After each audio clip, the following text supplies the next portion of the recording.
Acclamée au départ par les participants, la synthèse du rapport de la commission questions sociétales a ensuite été contestée par les chefs traditionnels, les sultans et d'autres corporations. Compte tenu de ces nombreuses thématiques, la question sociétale a fait l'objet de plusieurs jours de présentations et de débats aussi houleux. Le rapport de cette commission parle de plus de 200 interventions et de recommandations. Ces recommandations portent sur plusieurs thématiques. Il s'agit entre autres de la chefferie traditionnelle, le bilinguisme, la lutte contre la corruption, le rapatriement des deniers publics placés dans les paradis fiscaux, la promotion d'autres langues comme l'anglais, le chinois et le russe. La déliquescence graduelle de notre société fait apparaître une élite politique, intellectuelle, religieuse, sociale, encline au clientélisme, à la corruption, à la recherche des sites de prédation, à la jouissance et aux raquettes de la population.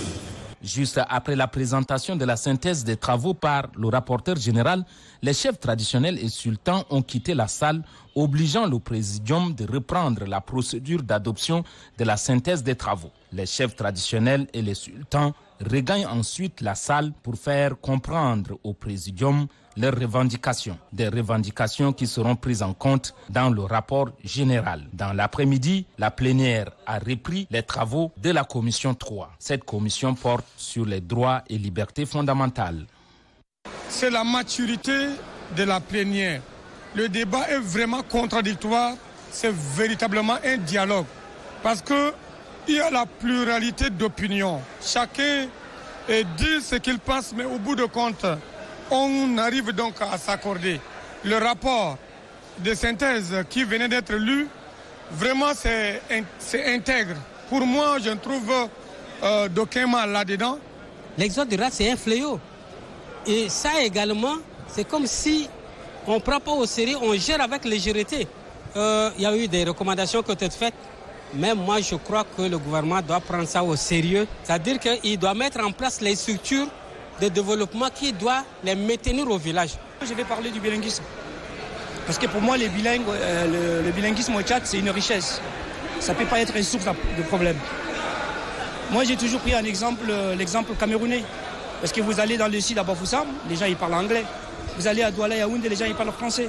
À Garoua, les gens ils parlent français. Mais ça n'a pas empêché ces pays d'être bilingues. On peut l'adopter au Tchad. Des belles propositions ont été faites.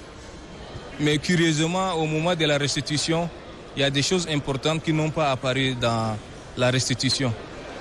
Je demanderai aussi très humblement au présidium de respecter aussi les désirs de la plénière.